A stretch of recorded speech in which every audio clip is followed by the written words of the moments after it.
নমস্কার বন্ধুরা, সুনিতার হেসেলে সবাইকে স্বাগত। আমার আজকের রেসিপি নিরামিষ দই পটল।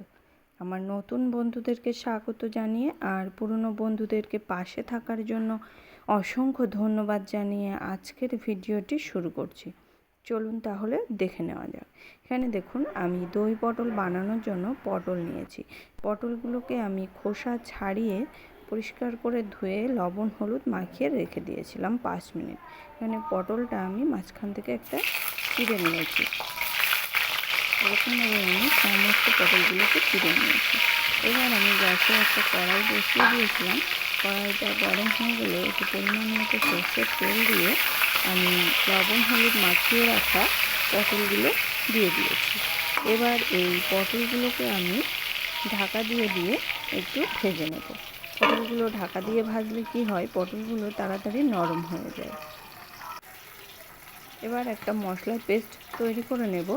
দেখুন, একটা মিক্সির জার নিয়েছি, তার ভেতরে দিয়ে দেব সামান্য একটু আদা, আর দেব 1 চামচের মতো জিরে, ধনে, আর দেব কয়েকটা কাজু বাদাম আর চালমগজ, দেব স্বাদ অনুযায়ী কাঁচা লঙ্কা। ঝালটা যে যেমন খাবেন সেই অনুযায়ী ঝালটা দেবেন। এখানে আর দিয়ে দেব 1 চামচের মতো পোস্ত। এবার এই মশলাটার আমি একটা পেস্ট তৈরি করে নেব। দেখুন, মশলাটা আমার পেস্ট তৈরি করে নেওয়া হয়ে গেছে। এবার দেখে নেব পটলগুলো কতটা ভাজা হয়েছে। দেখুন, পটলটা আমাদের এক সাইড ভেজে নেওয়া হয়ে গেছে। পটলটা এবার আমি উল্টে দিয়ে অপর সাইডটাও ভেজে নেব। এখানে পটলগুলো খুব বেশি লাল করে ভাজার দরকার নেই, যেহেতু দই পটল বানাবো তার কারণেই হালকা একটু সবুজ সবুজ থাকবে পটলগুলো। হালকা লালচে কালার এলেই আমরা পটলগুলোকে তুলে নেব। দেখুন, পটলগুলো আমার পুরোপুরি ভেজে নেওয়া হয়ে গেছে। এবার আমি পটলগুলোকে তুলে নেব।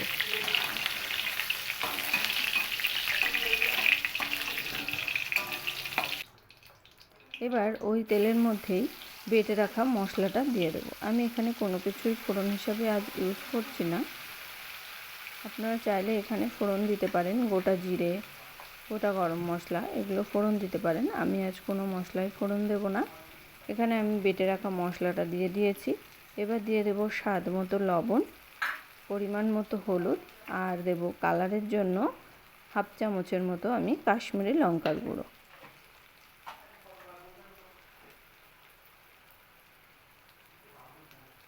এবার এই মশলাটাকে আমি একটু মিশিয়ে নেব, আর এই মশলাতেই আমি দিয়ে দেব সামান্য একটু জল। মশলাটা খুব ভালো করে কষিয়ে নেওয়ার জন্য আমি এখানে দিয়ে দেব সামান্য একটু জল। দেখুন, খুব ভালো করে মিশিয়ে নিয়েছি মশলাটা। এবার আমি এখানে সামান্য একটু জল দিয়ে এই মশলাটাকে খুব ভালো করে কষিয়ে নেব।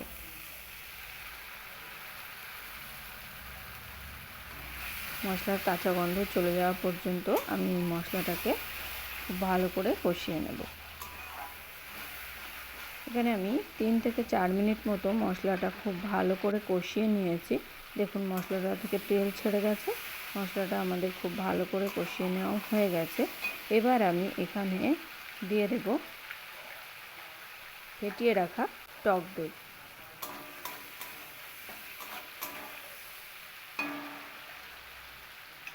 আমি এখানে বড় চামচের 2 চামচ মতো টক দই ব্যবহার করেছি। টক দইটা একটু বেশি ব্যবহার করতে হবে। এখানে এবার আমি গ্যাসের আঁচটা আমার একদমই লোতে ছিল, লোতে রেখেই আমি দইটা দিয়ে দিয়েছি। এবার দইটা দিয়ে আমি খুব ভালো করে মশলার সঙ্গে মিশিয়েও নিয়েছি। এবার দিয়ে দেবো এখানে স্বাদ মতো একটু চিনি, আর এবার চিনি দিয়েও আমি এই মশলাটা খুব ভালো করে এবার কষিয়ে নেব মশলা থেকে তেল ছাড়া পর্যন্ত। দেখুন, মশলাটা আমাদের খুব ভালো করে কষিয়ে নেওয়া হয়ে গেছে। মশলা থেকে খুব সুন্দর তেলটাও ছেড়ে গেছে। এবার এর ভেতরে আমি দিয়ে দেব 1/2 চামচের মতো গরম মশলার গুঁড়ো। গরম মশলার গুঁড়োটা দিয়ে সামান্য একটু মিশিয়ে নিয়েই আমি ভেজে রাখা পটলগুলো দিয়ে দেব। এই পটলগুলো দিয়ে আমি মশলার সঙ্গে মিনিট 5 মতন আবারও খুব ভালো করে কষিয়ে নেব।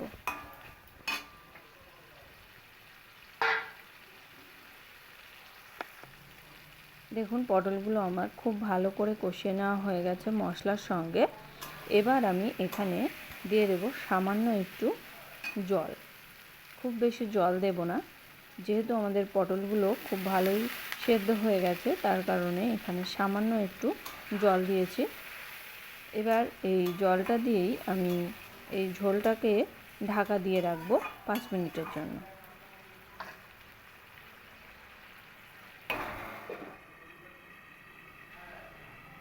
দেখুন 5 মিনিট হয়ে গেছে, ঢাকনা খুলে দেখে নেব কেমন হয়েছে। তৈরি হয়ে গেছে আমাদের দারুণ স্বাদের দই পটল। এই রেসিপিটা সাদা ভাত, পোলাও সবারই সঙ্গে খেতে খুবই ভালো লাগবে। আপনারা অবশ্যই এইভাবে একবার বাড়িতে ট্রাই করে দেখবেন, খেতে অসম্ভব সুন্দর হয়েছিল। আর আমার এই রেসিপিটি কেমন লাগলো অবশ্যই কমেন্ট করে জানাবেন। যদি ভালো লেগে থাকে তাহলে একটা লাইক করবেন আর সাবস্ক্রাইব করে পাশে থাকার অনুরোধ রইল। তাহলে আজকের মতো এই পর্যন্তই। আবার দেখা হবে নতুন কোনো রেসিপি নিয়ে। ভালো থাকবেন, সুস্থ থাকবেন। ধন্যবাদ।